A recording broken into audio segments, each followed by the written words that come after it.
Hello my sweet beloveds, welcome to the video. So this video is, the topic of this video is quite simple. What is astrology? Now, a lot of people, when they try to talk about astrology and to give somewhat of a definition of astrology, they go very complex and they somewhat try to philosophize a bit about astrology.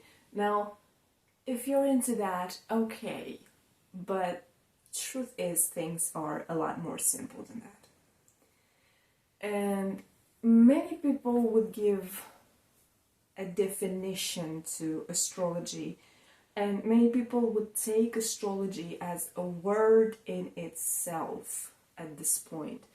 But behold, I am a Gemini, 5 times Gemini, and I care a lot about words. So this is the thing, astrology in itself is not actually a word. It's not just one word. Astrology is basically 2 words. You don't need to give a definition to astrology because astrology in itself is the definition of astrology. How is this? Well, the term astrology comes from ancient Greece, from 2 ancient Greek words, astron, which is shortened to astro, and logos. And these are two very interesting words. So, astro, logos, 2 words. Astro, or better said astron, or aster, means star. So here you go. The first word here is star. But just like with many ancient languages, it's actually in reverse. So when we will translate it into modern languages, we will translate the terms backwards. So star comes at the end, and you'll see. So what does logos mean? Logos is one of the most important words in ancient Greece. Logos was used by philosophers and great thinkers of antiquity in many ways.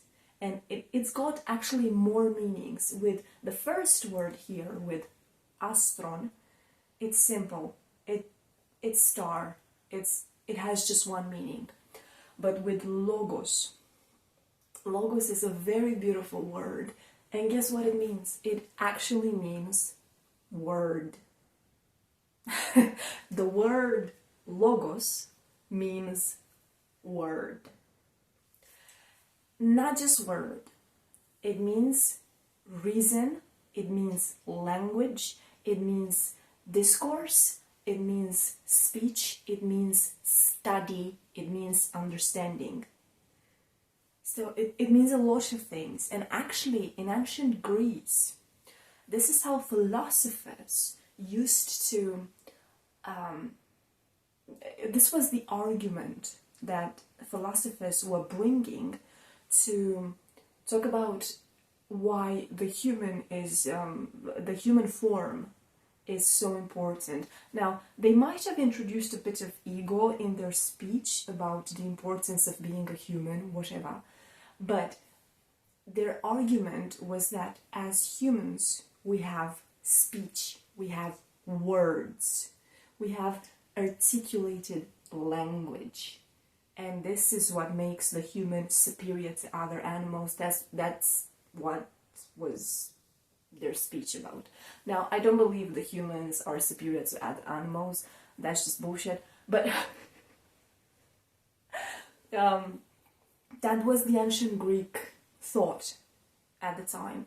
Now, indeed, there is this difference. Like, it's not about superiority, but it is real that humans have articulated language. Other animals, they make sounds, but they don't have articulated words. Like, they're not going to speak like me the way I do it right now and the way you do it. So, animals, it's not to say that animals are not intelligent. They are. Actually, if you go into meditations or you get into certain kind of trances, you will see that animals actually think, a lot of them. And they have their own language, and some of them are telepathic. And I suppose many have thought about the fact that animals understand one another in their own ways. Just like humans.